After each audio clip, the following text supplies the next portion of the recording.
In the high-stakes world of Formula One, where milliseconds make the difference between victory and defeat, one man's choice would change everything. Jack Torres had been a Mercedes F1 mechanic for 15 years, trusted with the finest racing machines ever built. But when he discovered a potentially fatal flaw in Lewis Hamilton's car, he faced an impossible decision: follow orders and stay silent, or risk everything to prevent a tragedy. No one expected what happened next, what began. As a routine, Friday practice at Silverstone would spark the biggest scandal in Formula One history. Mercedes's response would stun the racing world. But first, Jack Torres had to make a choice that would cost him everything he'd worked for. This is how it happened. Jack Torres woke up at 4:30 a.m., just like he had every race weekend for the past 15 years.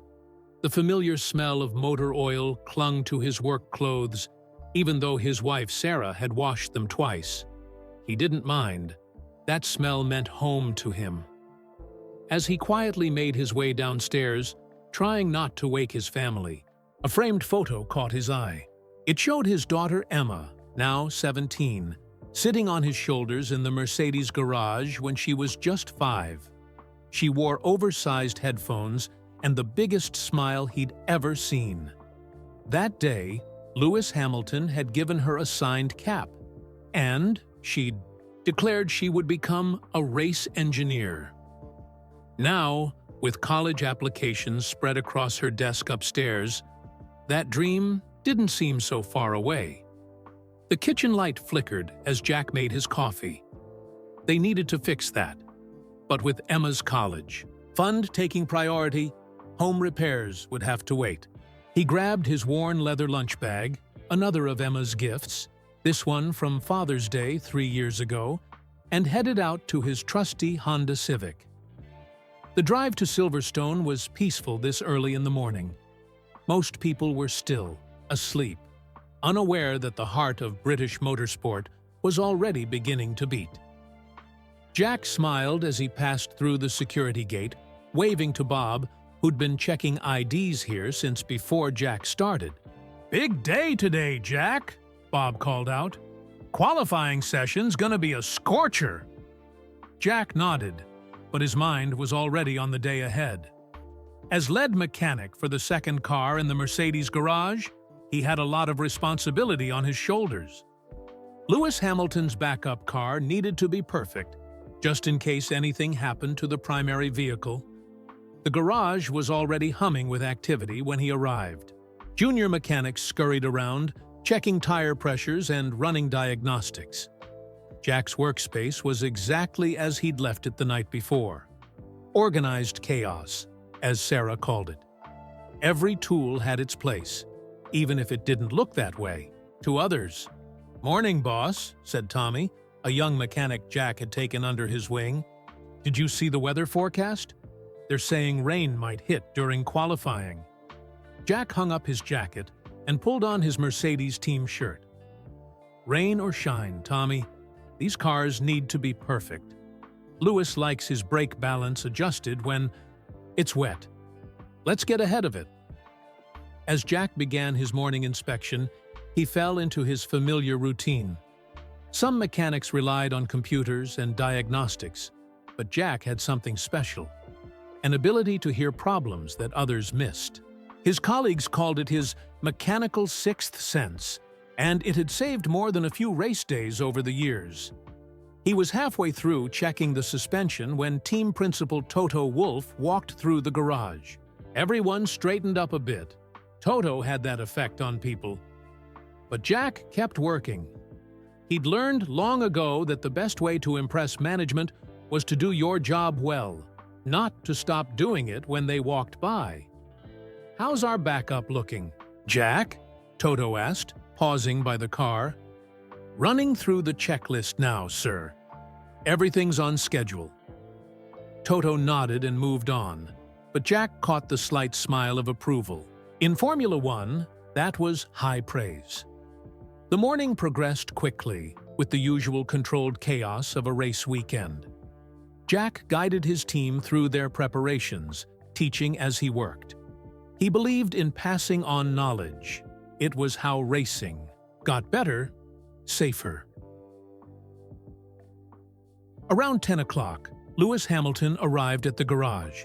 Despite being a 7-time world champion, Lewis always made time to greet everyone, remembering names and asking about families.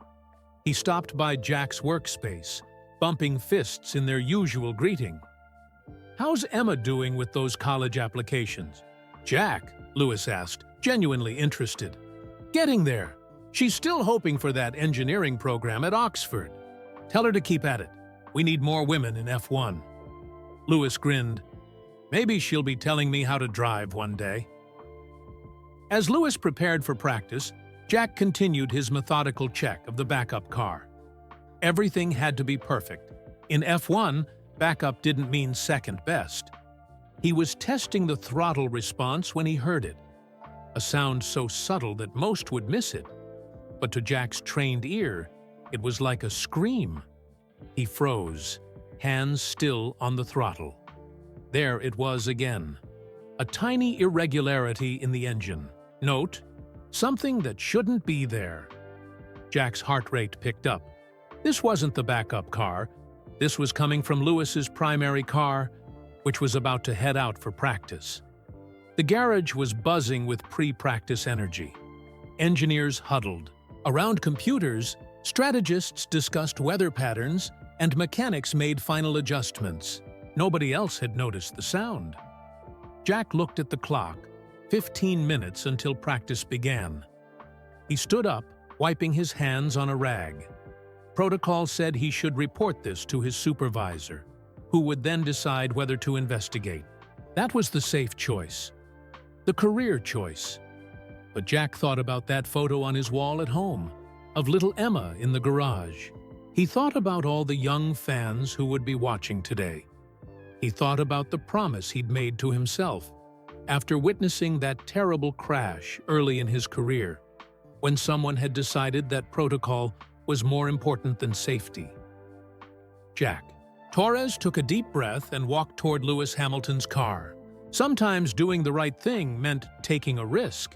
He just didn't know how big a risk this would turn out to be. As he approached the primary car, Tommy caught his eye. "Everything okay, boss?" Jack nodded slowly, his mind already running through possible causes of that worrying sound. "We'll see, Tommy. We'll see." The morning sun streamed through the garage windows, casting long shadows across the polished floor. In 15 minutes, practice would begin. In 24 hours, Jack's life would change forever. But right now, all that mattered was that sound. That tiny, wrong sound that nobody else could hear. He reached for his tools, knowing that what he was about to do would either prove him right or cost him everything. The garage continued its busy morning dance around him, unaware that this ordinary Friday morning was about to become anything but ordinary. Jack Torres was about to make a decision that would shake the world of Formula One to its core. But first, he had to fix that sound. Jack's hands moved quickly, but carefully, as he traced the sound to its source. The garage's usual buzz faded away as he focused, letting his ears guide him. There it was again, a slight metallic ping that shouldn't exist in a perfectly tuned Formula One engine. "Jack?" It was Marcus, his supervisor, walking over with a tablet in hand. "What are you doing with the primary car?" "There's something wrong with the engine mounting," Jack said, not looking up. "I can hear it," Marcus frowned, checking his tablet. "All diagnostics are green. We've run every test." The computers missed it. Jack reached deeper into the engine bay. "Listen." He triggered the specific movement again, and this time, the ping was louder. Marcus's eyes widened slightly, but he shook his head. "Practice starts in 10 minutes. We can't open up the engine now." Marcus lowered his voice. You know how it looks if we delay without hard evidence. Jack closed his eyes, and suddenly he was back in Spain, 12 years ago. He'd been a junior mechanic then, working for a smaller team. They'd ignored a strange sound in their driver's car, putting faith in computer diagnostics instead of human instinct. The resulting crash had ended a promising young driver's career. "I was there when Miguel Ramirez crashed in Barcelona," Jack said quietly. "I heard something wrong with his car that morning, too." Marcus's expression softened. Everyone in F1 remembered that crash. "That was different, Jack. Our systems are much better now. But they're not perfect." Jack stood up straight, looking his supervisor in the eye. "This mounting could fail at high speed. I'm certain of it." More people were gathering now. Tommy hovered nearby, watching with concern. Through the garage window, Jack could see Lewis Hamilton approaching, already in his racing suit. "Jack," Marcus said firmly, "step away from the car. That's an order." The words hung in the air between them. In 15 years, Jack had never disobeyed a direct order. He thought about Emma's college fund, about the mortgage payments, about his family's security. Then he thought about Lewis Hamilton's family, about the thousands of fans in the stands, about Miguel Ramirez, who never raced again. "I can't do that, Marcus." Jack's voice was steady as he reached for his tools. "Not this time. This will cost you your job." Marcus wasn't threatening. He was warning, almost pleading. Jack nodded, already removing the engine cover. "Better my job than someone's life." Marcus stared at him for a long moment, then turned away, speaking rapidly into his radio. Tommy stepped forward. "What do you need, boss?" "The 3/8 socket set and the torque wrench," Jack said, managing a small smile. "And maybe start updating your resume. Something tells me you might not want me as a reference after today." But Tommy was already running for the tools. Other mechanics watched, uncertain whether to help or stop him. Jack worked quickly, his movements precise. He'd found the problem: a hairline crack in one of the engine mounts, invisible to the naked eye but growing with each vibration. Under race conditions, it would have been catastrophic. Lewis Hamilton walked into the garage just as Jack was finishing the repair. The champion driver took in the scene: the opened engine, the tension in the air, Marcus arguing with team officials in the corner. "Everything all right?" Lewis asked, his voice carrying across the now quiet garage. "It will be," Jack replied, tightening the last bolt to specification. 5 more minutes. He could feel the weight of what he'd done settling on his shoulders. The repair was necessary, he was sure of that. But he'd crossed a line. In Formula One, chain of command was everything. He'd just broken that chain into pieces. As he closed the engine cover, Jack remembered another conversation with Emma just last week. They'd been talking about her college application essay, about standing up for what you believe in. But what? If standing up for something costs you everything, she'd asked, then you'll know it really mattered, he'd told her. The irony wasn't lost on him now. Marcus returned, his face grim. "The technical director wants to see you. Now." Jack nodded, wiping his hands one last time. The repair was done, properly. Done. Whatever came next, he could face it knowing he'd made the right choice. "Tommy," he called out, "check the torque on those bolts one more time. Lewis's life depends on them being perfect." "Already on it, boss?" Tommy's voice cracked slightly. As Jack walked toward the technical director's office, he passed Lewis, who was being briefed by his race engineer about the delay. "Jack," Lewis called out, "everything sorted?" "Yes," Jack said, managing a small smile. "The car's safe now. Good luck out there." He continued walking, his footsteps echoing in the suddenly quiet garage. Behind him, he could hear the car being prepared for practice, could hear the gentle hum of the engine, now running perfectly, without that lethal ping. The technical director's office was at the end of the garage complex. Through the windows, Jack could see the massive crowd in the grandstands, could hear the distant roar of other teams' cars already on track. He thought about Emma watching the practice session on TV, probably wondering why her dad's team was running late. He reached for the office door handle, then paused. In his pocket, his phone buzzed. A text from Sarah. "Emma got her Oxford interview. Call when you can." Jack smiled, tears pricking at his eyes. Whatever happened in the next few minutes, he'd shown his daughter what integrity looked like. Maybe that was worth more than a job, even a dream job. He opened the door. The technical director wasn't alone. 2 other team officials sat with him, their expressions unreadable. On the desk between them lay a single sheet of paper. "Mr. Torres," the technical director said, "please close the door and sit down. We need to discuss your future with Mercedes-AMG Petronas Formula One team." Through the office window, Jack could see Lewis Hamilton's car rolling out for practice, its engine purring smoothly, safely. He closed the door, straightened his shoulders, and prepared to face the consequences of doing the right thing. But even Jack Torres, with all his years in Formula One, couldn't have predicted what was about to happen next. "For the record," the technical director began, sliding the paper forward, "the engine mount would have failed within 30 laps at race speed. Your unauthorized inspection just saved us from a potential disaster."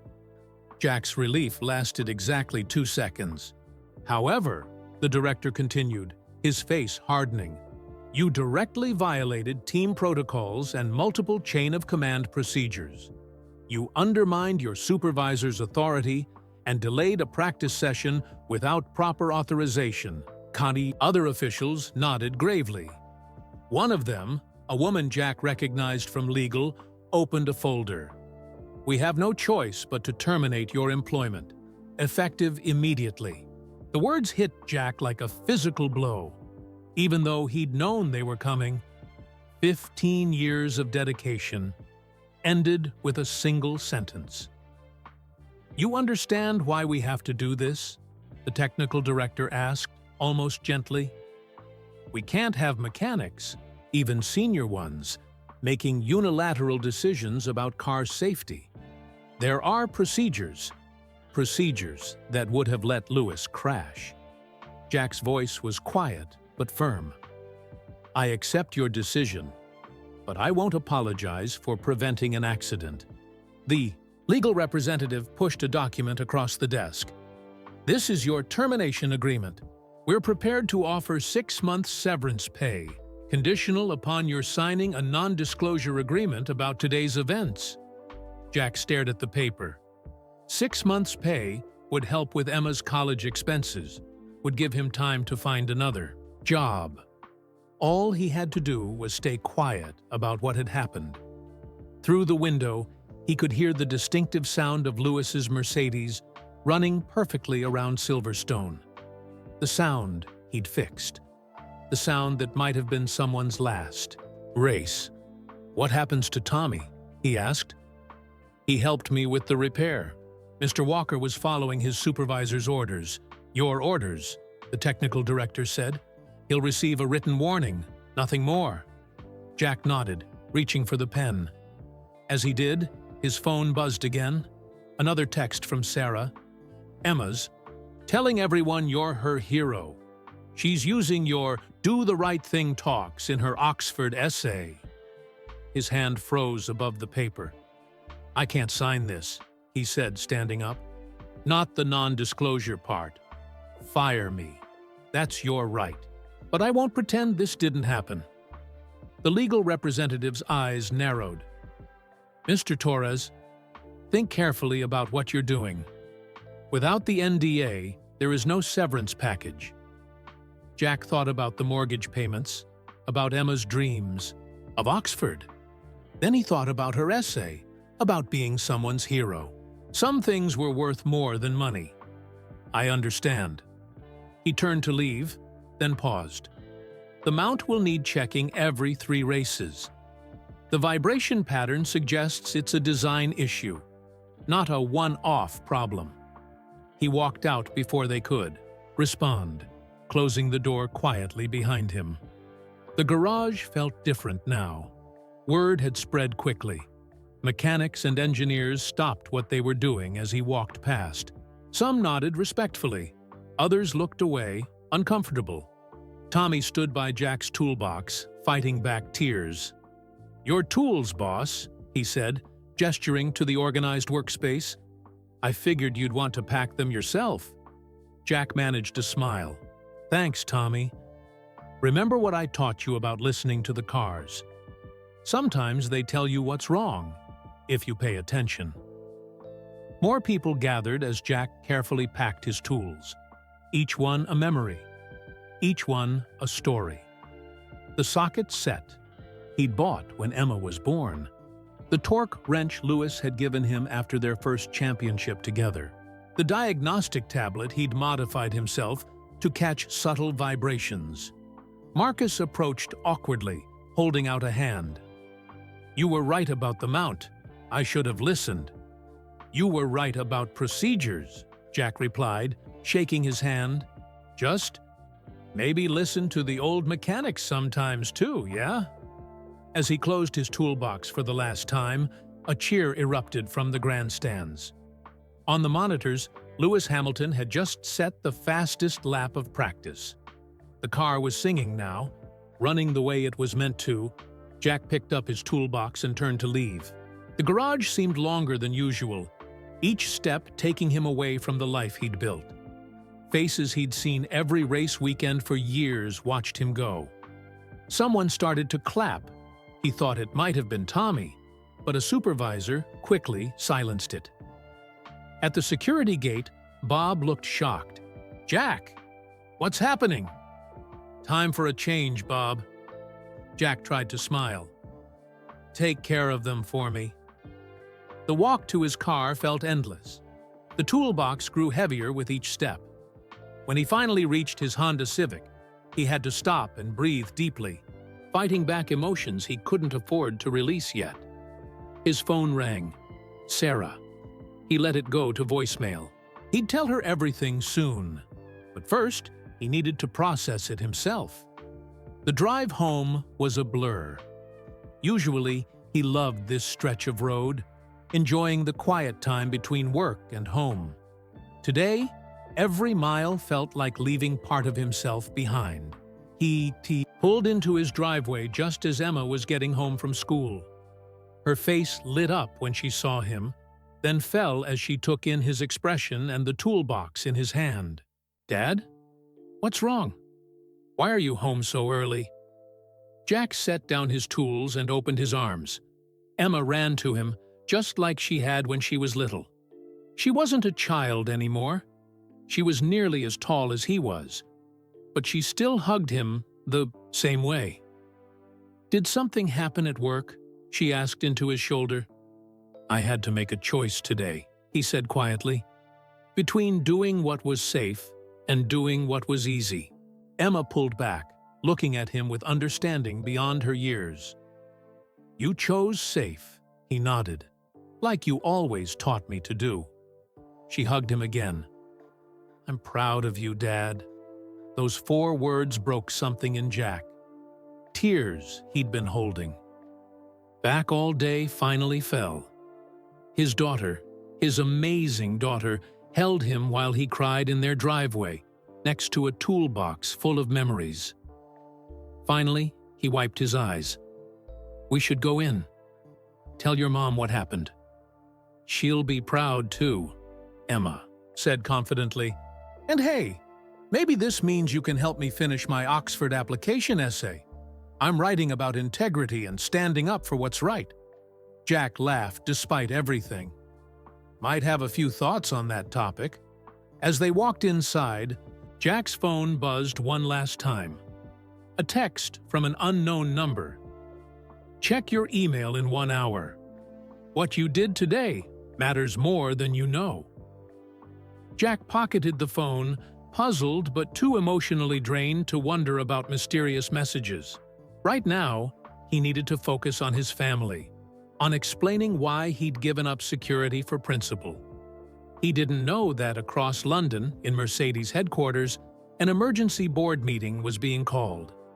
He didn't know that Lewis Hamilton was asking questions about the practice delay. He didn't know that Tommy had secretly recorded everything that had happened in the garage. And he certainly didn't know that his decision to save one car was about to change Formula One forever. But for now, none of that mattered. For now, he was just a father who'd tried to do the right thing, standing in his kitchen with his daughter, about to tell his wife why their lives were about to change. The kettle whistled, and Sarah's footsteps sounded on the stairs. Jack took a deep breath, squeezing Emma's hand. It was time to face the next challenge, and this one might be the hardest yet. Sarah Torres stood in the kitchen doorway, still wearing her nurse's scrubs from the night shift. One look at Jack's face, and she knew. You lost your job. It wasn't a question. Jack nodded, and for the next 20 minutes he explained everything. The sound, the repair, the choice he'd made. Sarah listened without interrupting, her expression shifting from concern to pride to worry, and back again. When he finished, she walked over and kissed him softly. Of course you couldn't sign that NDA. You wouldn't be the man I married if you had. Emma, who'd been quiet during the explanation, suddenly grabbed her phone. Dad, you're trending on Twitter. What? Jack and Sarah said together. Emma held up her phone, showing them a racing fan forum. Someone had posted about the delayed practice session, and theories were flying. Some people claimed a Mercedes mechanic had been fired for preventing an accident. Others said it was just a routine. Delay? How do they know already? Jack wondered. His own phone buzzed. That promised email had arrived. Jack opened it and froze. Dear Mr. Torres, he read aloud. My name is Claire Williams, former deputy team principal of Williams Racing. What happened today has brought to light a serious issue in Formula One. You're not the first mechanic to be punished for putting safety first.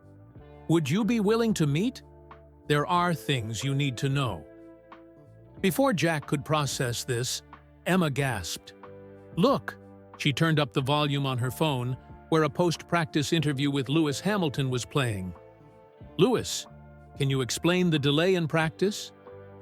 Actually, I'd like to know that myself, Lewis said, looking straight at the camera. I've just learned that a member of our team may have been dismissed for identifying a safety issue. If that's true, it goes against everything Mercedes stands for. I'll be speaking with team management immediately. Sarah squeezed Jack's hand. Looks like you're not alone in this. More notifications kept coming. Other drivers were posting messages of support. Justice for Merc Mechanic was trending. Someone had leaked a photo of Jack leaving the garage with his toolbox. Then came another email, this one from Tommy. Boss, I have to show you something. I recorded everything this morning. The sound, the repair, all of it. Other teams need to check their cars for the same issue. This is bigger than Mercedes. Jack's head was spinning. What had started as one decision about one car was turning into something much larger. His phone rang, an unknown number. Cautiously, he answered. Mr. Torres, a familiar voice said. This is Toto Wolff. We need to talk.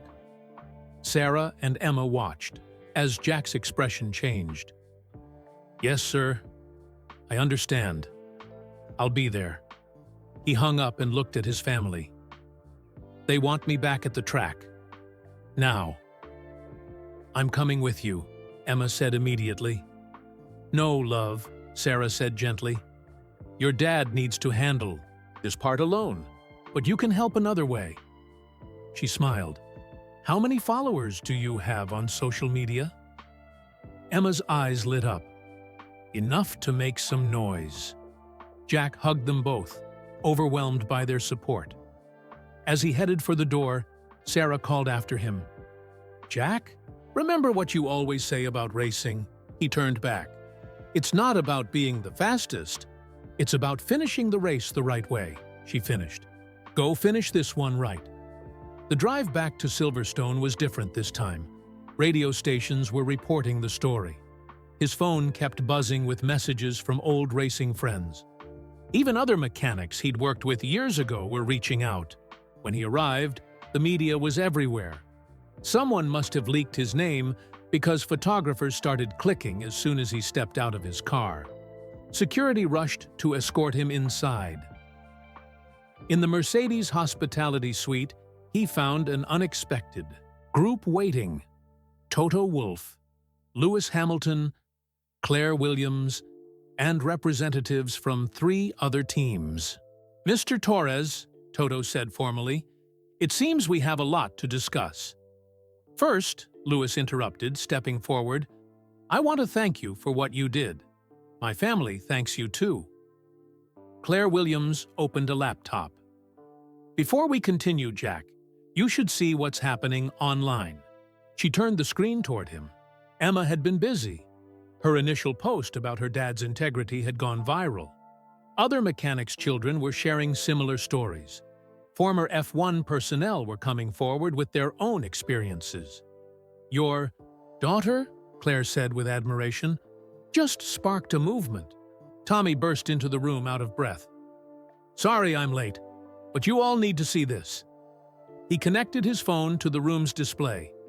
The video began to play, crystal clear footage of the morning's events, from the first moment Jack heard the sound to the final repair. Tommy had captured everything, including the conversations. The room fell silent as they watched. When it ended, Toto Wolff stood up. Jack, what happened today has forced us to confront some uncomfortable truths about how we handle safety in Formula One. But before we discuss that, he paused. There's something you should know about why you were really fired. Just then, Jack's phone lit up with a message from Emma. Dad, you need to see the Mercedes F1 official Twitter account.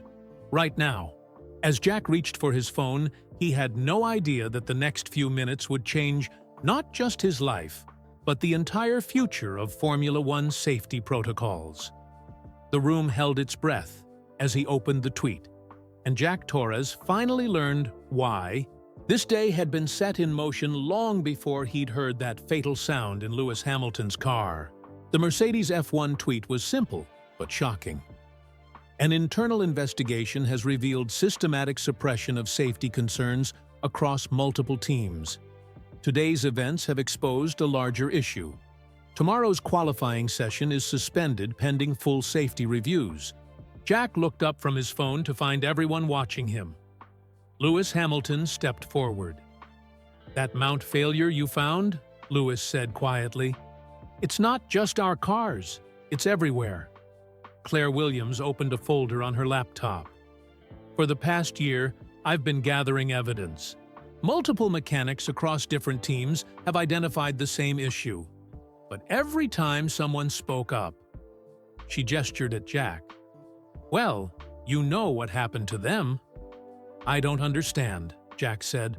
Why would teams ignore a known safety problem? Toto Wolff's expression was grim. Money. The mount design is part of a cost-saving measure implemented last season. Teams save millions by using standardized parts.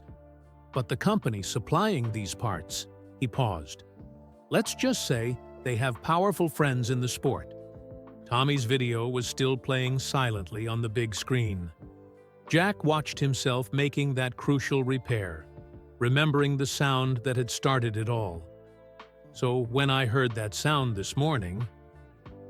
We knew you would, Lewis interrupted. You have a reputation, Jack. Other mechanics talk about your ability to hear problems others miss. We needed someone with your skills and integrity to expose this publicly. The realization hit Jack like a physical blow. "You set this up? My firing was planned?"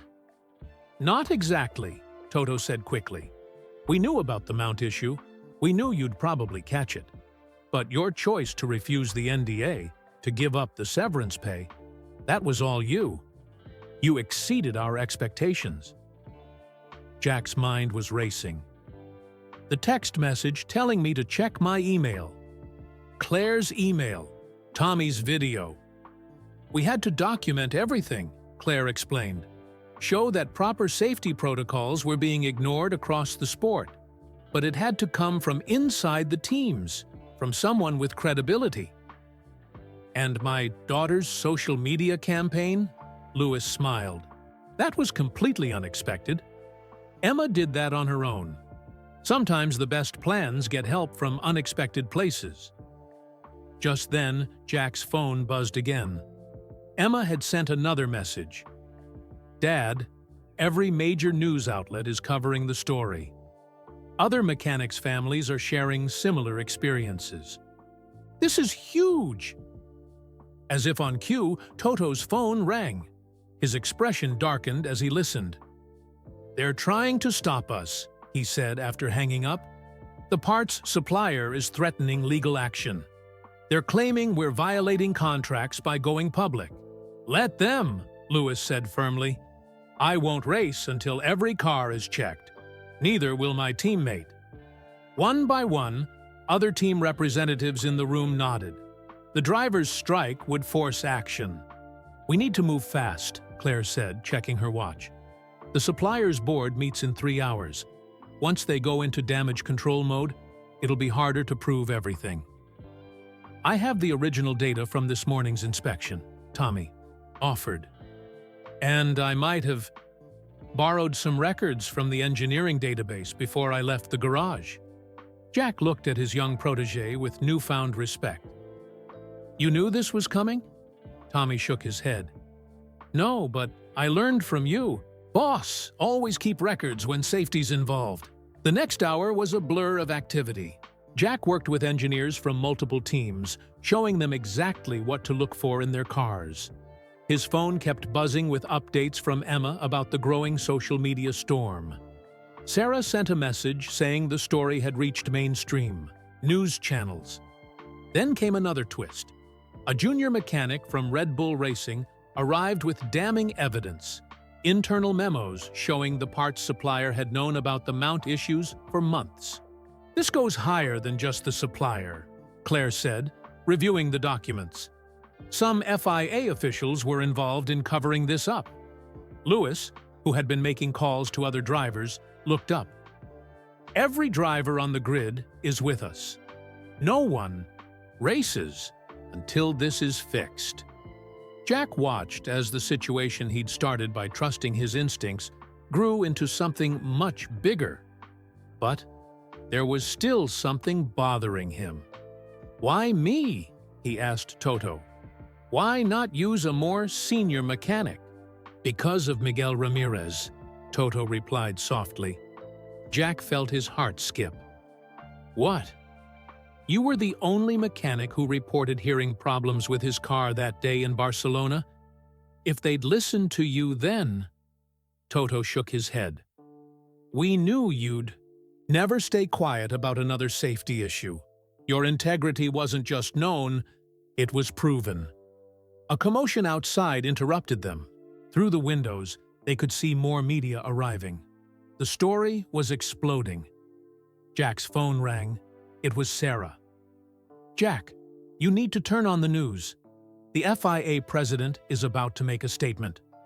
They crowded around a TV just as the broadcast began. The FIA president looked uncomfortable as he announced an emergency review of all safety protocols and supplier contracts. "We've done it," Claire whispered. But Jack was reading a new message from Emma. "Dad, something weird is happening. Someone's trying to delete all the social media posts about this. But I saved everything." Toto's phone rang again. His face went pale as he listened. "They're not just threatening legal action now," he said, After hanging up, they're threatening to reveal something else, something about the last race of the 2024 season. The room fell silent. Everyone in Formula One knew about the controversial end to that season, but no one spoke about it publicly. Lewis Hamilton stood up suddenly. Let eats them. Some things are more important than protecting the sport's reputation. Jack taught us that today. Jack looked around the room, at Tommy with his damning video evidence, at Claire with her months of investigation, at Lewis willing to risk his career, at Toto facing down legal threats, all because he'd trusted his ears and his conscience. This morning, his phone buzzed one final time. Emma had sent a photo of her Oxford application essay. The title read, "The Day My Father Chose Safety Over Security. A Lesson in Integrity." Toto cleared his throat. Jack, we're about to hold a press conference. We'd like you to speak first. Tell them everything. About the sound, the repair, the choice you made. It's time everyone understood why this matters. As Jack stood up, preparing to face the cameras and tell his story, he realized this was no longer just about one mechanic and one car. This was about changing Formula One forever. But first, he had a quick call to make. Emma, Dad needs one more favor. How fast can you get those deleted social media posts back online? We're about to make history, and I want you to be part of it. Already on it, Dad, Emma replied. I've got backups of everything. Sarah from Red Bull's tech team is helping me set up a secure server. They can't delete what they can't access. Jack couldn't help but smile. His daughter had inherited his stubborn determination to do the right thing. 10 minutes until the press conference, Toto announced. Jack, are you ready? Before Jack could answer, his phone lit up with another call. A number he hadn't seen in 12 years. His hands shook as he answered. Jack Torres? The Spanish accent was unmistakable. This is Miguel Ramirez. The room fell silent as Jack put the call on speaker. Miguel, I'm so sorry about— No, my friend, Miguel interrupted. I just saw the news. I'm calling to thank you. What you did today. It's what you tried to do for me all those years. Ego. Jack had to steady himself against a table. You knew? I found your safety report after the accident. They buried it, but I had a right to see my crash documentation. You were the only one who tried to prevent it. Miguel's voice grew stronger. Tell them everything, Jack. I'm flying to Silverstone now. They need to hear my story too. As the call ended, Claire Williams was already typing on her laptop. Miguel's testimony changes everything. With his documentation and our evidence. She was interrupted by a commotion outside. Through the window, they could see a group of mechanics from other teams arriving, each carrying folders and tablets. Tommy opened the door. They're all bringing proof, he said excitedly. Every team has records of Mount failures they were told to ignore. Everyone kept copies, just in case. Lewis Hamilton stood up. Jack, I think we need to change the plan for this press conference. It's not just your story anymore. Toto nodded. Agreed. We need to show that this is a unified stand for safety. Every team, every driver, every mechanic who was forced to stay quiet. Jack's phone buzzed with updates from Emma. The hashtag was trending worldwide now. Former F1 personnel were coming forward with their own stories. The momentum was unstoppable. 5 minutes, called a press officer. We're broadcasting live across all platforms. Jack looked around the room at the faces of people who had kept this secret for so long. Some he knew, some he'd only heard of, but they were all here for the same reason. Before we do this, he said, I need to know one thing. He turned to Toto. What really happened in that last race of 2024? The room grew tense. Toto and Lewis exchanged glances. "The Mount issue," Lewis said quietly. "It started there. 3 cars had failures in that race, but they were classified as driver errors to protect the supplier. The championship was decided by those failures. And the driver who won," Claire added, "his uncle sits on the board of the parts supplier." The pieces clicked into place. The cover-up, the pressure to stay quiet, the rushed implementation of standardized parts, it all traced back to that race. 2 minutes. Jack's phone lit up one last time.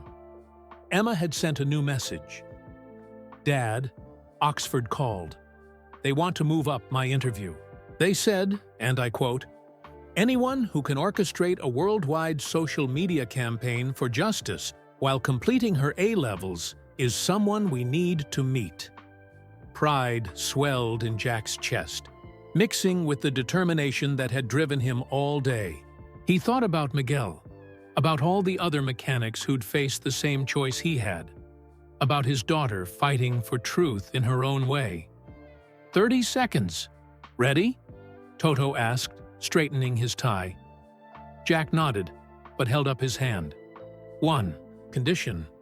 Emma's social media posts go live the moment we start. Let everyone see this wasn't just one mechanic and one car.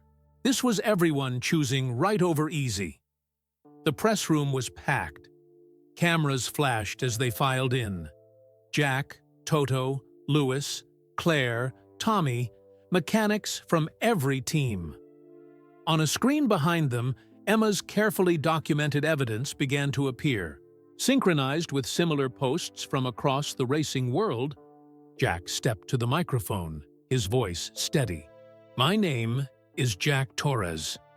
This morning, I heard a sound in Lewis Hamilton's car that reminded me of another sound 12 years ago, before Miguel Ramirez's career-ending crash.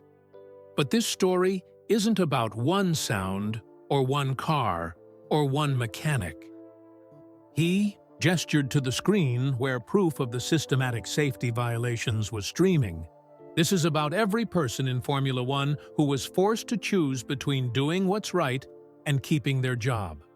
Today, we choose right." As Jack continued speaking, more mechanics entered the room. Drivers arrived. Even team principals from other teams joined the group. The story of Formula One's biggest safety scandal was breaking, and everyone who had been silenced was finally speaking up. But even as Jack told the world about the faulty mounts, the cover-ups, the pressure to stay quiet, he didn't know that the biggest revelation was yet to come. In just a few hours, Mercedes would make an announcement that would stun the racing world and change his life forever. For now, though, he spoke his truth. Behind him, the evidence mounted. Across the world, Emma and countless others shared their stories. And somewhere over France, a plane carried Miguel Ramirez back to the sport that had taken his career, but not his voice.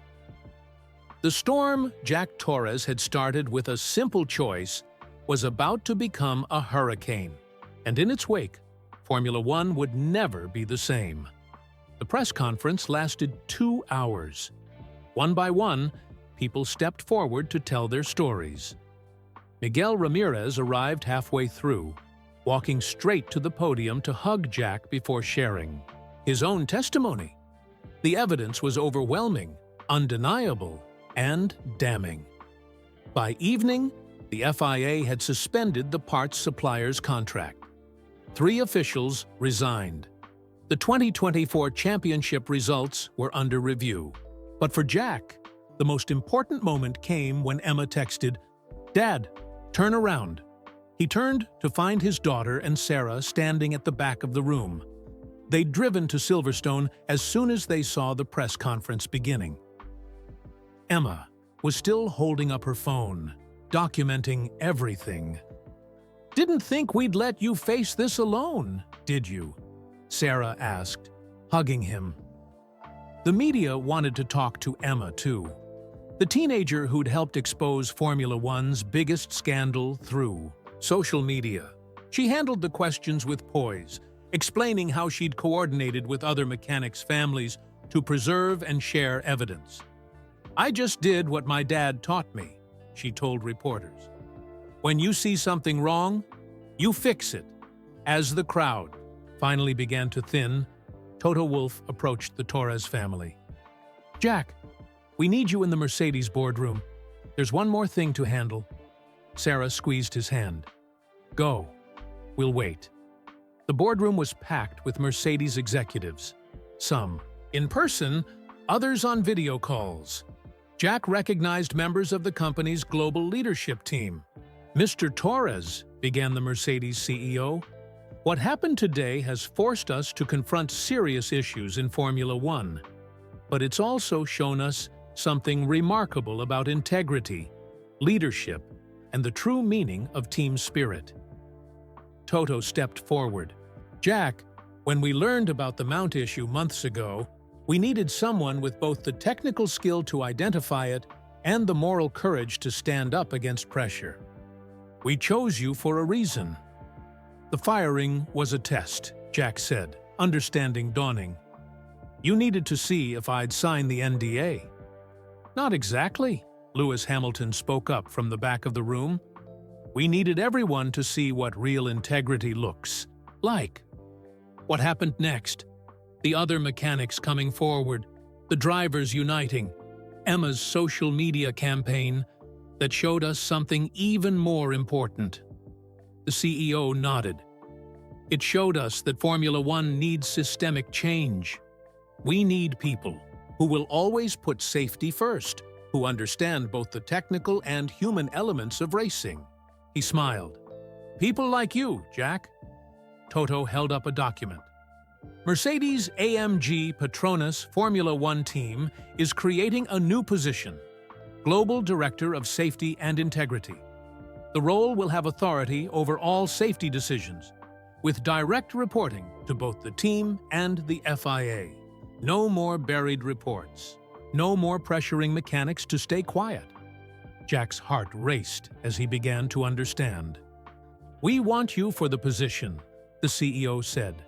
"Your first task would be implementing new safety protocols across all teams.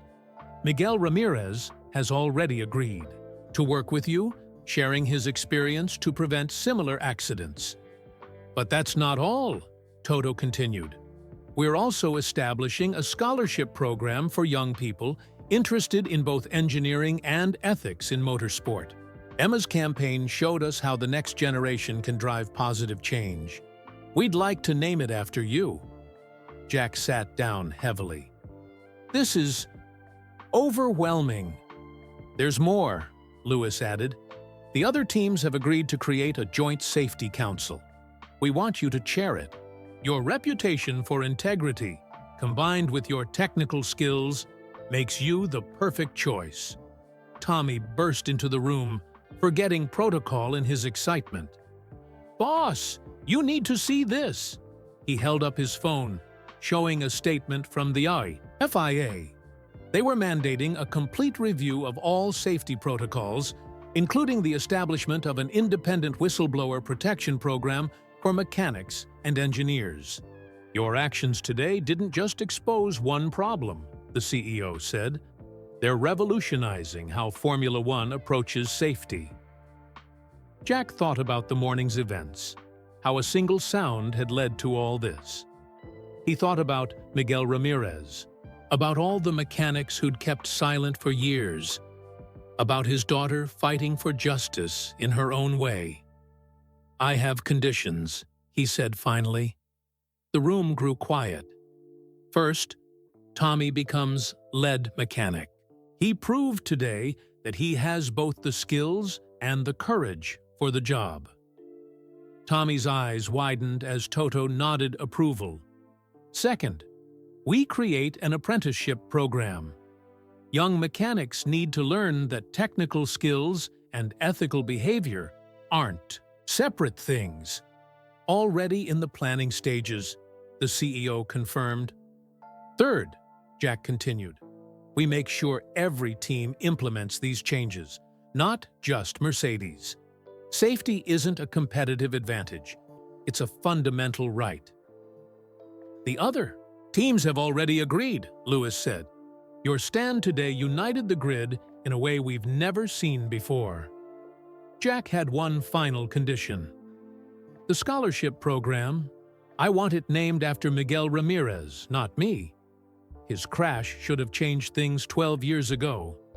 Let's make sure it changes things now. The CEO smiled. Done. Just then, Jack's phone buzzed.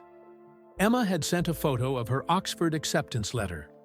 Early admission, full scholarship, for a dual program in engineering and ethics. Perfect timing, Toto said, seeing Jack's emotional reaction. Because there's one more thing we haven't mentioned. He handed Jack another document. It was a proposal for a partnership between Mercedes F1 and Oxford University, creating a research center for ethical engineering in motorsport. We need someone to liaise with the university, Toto said casually. Someone who understands both the technical and ethical sides. Someone whose daughter might be studying there soon. Jack looked at the document, then at his phone showing Emma's acceptance, then at the faces around the room. Everything had changed since that morning when he'd heard a troubling sound in Lewis Hamilton's car. But really, nothing had changed at all. He was still the same mechanic who believed in doing things the right way. The only difference was that now he had the power to make sure everyone did the same. When do I start? He asked. The CEO checked his watch. The media is waiting outside. We're announcing everything in 5 minutes. He smiled. Ready to help us change Formula One forever? As Jack walked toward the press room, he texted Emma, Save me a seat at Oxford. Looks like I'll be giving some lectures there. Her reply came instantly. Always knew you'd be teaching me again someday, Dad. The press room was packed again. Cameras flashed as Jack took his place beside Toto Wolff. Behind him stood Tommy, wearing his new lead mechanic credentials. On the screen, a live feed showed Miguel Ramirez at FIA headquarters, preparing to announce the new Safety Council. Sarah and Emma had front-row seats, still documenting everything. But now, Emma wasn't just recording history. She was preparing for her own role in Formula One's future. Jack Torres looked out at the crowd, remembering how this day had started, with a sound that needed fixing. Now he had the chance to fix not just one car, but an entire sport. Sometimes, he realized, doing the right thing cost you everything. And sometimes, doing the right thing gave you more than you ever dreamed possible. Toto stepped up to the microphone. Ladies and gentlemen, thank you for coming. Today, Mercedes-AMG Petronas Formula One team is proud to announce fundamental changes in how Formula One approaches safety and integrity. As Toto spoke, Jack felt Emma slip her hand into his. He'd taught her that integrity meant doing the right thing, even when it was hard. Today, she'd helped teach the whole world the same lesson. The sound that had started it all was just a memory now. But its echoes would transform Formula One forever, carried forward by a mechanic who trusted his ears, a daughter who refused to stay silent, and a sport that finally learned that true racing spirit wasn't just about being fast. It was about being right. And somewhere in the Mercedes garage, a perfectly repaired car waited for the next race, its engine purring with the sound of change. Thanks for being here with me through this incredible story about Jack Torres and how one mechanic's integrity changed Formula One forever. I'd love to know where you're listening from. Drop your country's flag in the comments below. If this story of courage, family, and doing the right thing resonated with you, don't forget to hit that like button. It really helps others find these stories too. And if you want to hear more compelling stories like this one, make sure to subscribe to this channel. Until next time, remember what Jack Torres taught us. Sometimes doing the right thing isn't easy, but it's always worth it. See you in the next story.